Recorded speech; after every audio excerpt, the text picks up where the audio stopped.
Le Seigneur Jésus a laissé à l'Église une mission que tout chrétien devait prendre à cœur et y penser au quotidien. Matthieu 28, verset 19, nous lisons « Allez faire de toutes les nations les disciples, les baptisant au nom du Père, du Fils et du Saint-Esprit. » Et au verset 20, « Enseignez-leur à observer tout ce que je vous ai prescrit. Et voici, je suis avec vous tous les jours jusqu'à la fin du monde. » Ça, c'est une responsabilité individuelle et même bien que collective au niveau de l'Église, nous le faisons, mais chaque chrétien devrait vraiment prendre cette responsabilité à cœur, de propager la bonne nouvelle. Ça, c'est ce que le Seigneur attend de nous. Souvent, au début de l'année, nous attendons dans nos églises qu'il y ait des prophéties sur notre devenir. Qu'est-ce que Dieu réserve pour moi cette année? Dieu va-t-il résoudre mes problèmes? Ça fait longtemps que j'ai prié. Et les prophéties tombent l'une après l'autre. Cette année, c'est une année d'élévation. Ceux qui s'est moqué de toi cette année, ils vont voir la gloire de Dieu dans ta vie. C'est comme si année après année, nous sommes là en train d'attendre qu'est-ce que Dieu va faire pour nous. Nous allons à l'église, qu'est-ce que Dieu va faire pour nous? Veiller des prières, jeûner et prières, qu'est-ce que Dieu va faire pour nous? Mais nous oublions que Dieu aussi a des attentes. Surtout celle-là, l'attente de savoir que nous avons le devoir de propager la bonne nouvelle. Depuis les apôtres jusqu'à nos jours, ce travail doit continuer et nous devons préparer aussi la relève lorsque nous allons partir, que les autres, nos enfants, les jeunes que nous voyons aujourd'hui à l'école le dimanche, demain devenir des adultes qui vont continuer à propager la bonne nouvelle. Est-ce que nous sommes conscients de cela? Est-ce que vous êtes conscients que Dieu attend aussi ça année après année, que vous puissiez bouger dans ce sens? Est-ce que vous savez que c'est notre responsabilité de faire en sorte que, après avoir connu nous-mêmes le salut, et que ces messages soient transmis de génération à génération? Dieu veut que l'extrémité de la terre soit touchée par l'évangile. Nous lisons le texte suivant. Dans Actes chapitre 1, verset 8, le Seigneur dit « Mais vous recevrez une puissance, le Saint-Esprit survenant sur vous, et vous serez mes témoins à Jérusalem, dans toute la Judée, dans la Samarie et jusqu'aux extrémités de la terre. » Jusqu'aux extrémités de la terre. C'est le souci de Jésus. C'est ce qu'il attend. Il dit pas que c'est le Saint-Esprit qui sera mon témoin. Vous serez mes témoins. Le Saint-Esprit sera avec vous.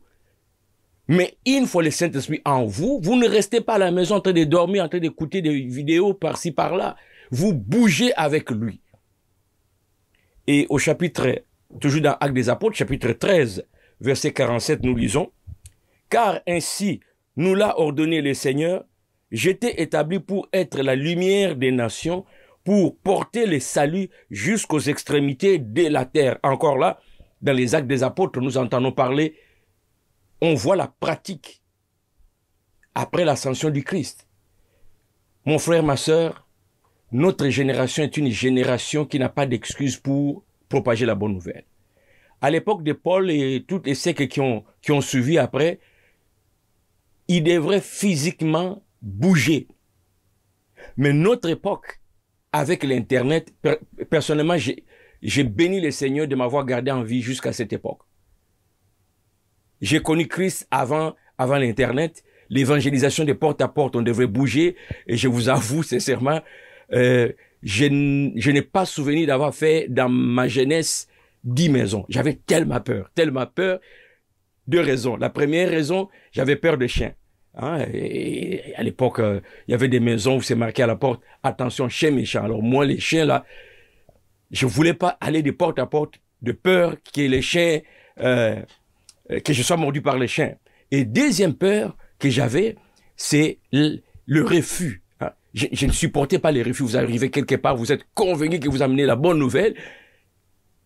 Vous parlez de Christ avec enthousiasme et la personne vous parle comme si... Sa façon de vous parler C'est comme si vous traitez des... Hein? Vous avez un problème mental. Ça n'existe pas ces choses auxquelles vous croyez. Alors ces deux éléments me faisaient peur pour aller de porte à porte. Des mémoires vraiment comme ça, je pense en avoir fait. Gros max, 6 portes, fini. Je voulais toujours être la deuxième personne. Quand on en est 2 par 2, moi, je suis à côté et puis l'autre. Mais aujourd'hui, Dieu soit loué. Vraiment, je dois rattraper le temps. Avec l'Internet, je peux rester chez moi. Avec l'Internet, je peux rester chez moi et continuer à envoyer. Notre génération, s'il vous plaît, mes frères et sœurs, ne laissons pas passer cette opportunité que nous avons de diffuser la parole de Dieu. Je suis choqué de voir, surtout depuis le confinement l'année passée, 2020, que des pasteurs donnent des prédications en ligne. Il y a, sur certaines églises que je connais, sur 1000 personnes, vous voyez peut-être une dizaine de personnes en ligne en train de suivre. Dans une église de 100 personnes, vous avez 2 personnes en train de suivre. Je posais la question, où sont les autres? Premier constat. Deuxième constat, il n'y a pas de commentaires. Troisième constat, il n'y a même pas de partage. C'est quoi le problème? Comment ne pouvez-vous pas partager l'enseignement que vient de donner votre pasteur? Ça demande quoi? Peut-être que vous ne savez pas. Ça ne coûte rien, $0. En termes de temps, ça peut vous prendre 2 à 3 minutes. Vous avez juste à peser sur partager. C'est parti. Vous avez juste à peser sur like. Et les likes aussi, ça aide. Mais le plus important, c'est la diffusion, partager. Frères, sœurs, prends l'engagement, c'est début d'année, de partager plus de vidéos, plus d'enseignements possibles. À moins que l'enseignement ne soit pas biblique. Hein. Il ne faut pas partager pour partager. Si c'est pas biblique, si vous n'êtes pas convaincu que le pasteur, peu importe qui a, c'est pas biblique, c'est une hérésie, ne partagez pas, laissez ça. Mais si ça vous a édifié, pourquoi ne pas juste cliquer? Ça prend même pas. Faites-le. Si, par exemple, le contenu est plus local, c'est-à-dire l'enseignement, la prédication du pasteur touche plus votre église, gardez ça pour vous. Mais si ça peut édifier quelqu'un, mon frère, en seconde, ça va atteindre l'extrémité de la terre. Je nous encourage. Prenons l'Internet. Décidons que cette année, nous allons envoyer des missiles spirituels. Partage, partage, partage, partage, partage. Vous imaginez dans une église de 1000 personnes, 1000 adultes, 1000 adultes. Écoute la prédication du pasteur, c'est édifiant. 1000 partages à la seconde. C'est parti aux extrémités de la terre. Ah, je suis tellement excité que cette année, moi, j'ai pris la résolution de ne plus louper l'occasion de partager. Hey, j'ai l'Internet, j'ai accès à l'Internet. À moins que l'accès à l'Internet soit un problème pour vous, ça se comprend. Mais nombreux sont ceux qui ont la facilité aujourd'hui avec l'Internet, ça coûte rien. Ça ne coûte rien. Dorénavant, personnellement, je vais récupérer ce temps où j'ai évité d'aller de porte à porte. Maintenant, il n'y a plus d'excuses. Même pendant que je mange, j'ai juste à peser, ça part.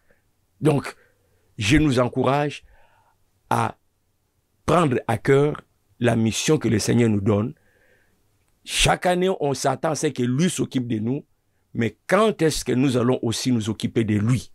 Quand est-ce que nous allons mettre en pratique cette recommandation de propager la bonne nouvelle? Et surtout que maintenant, nous avons les moyens les plus simples, où on ne se déplace pas, on ne dépense pas de l'argent juste par Internet.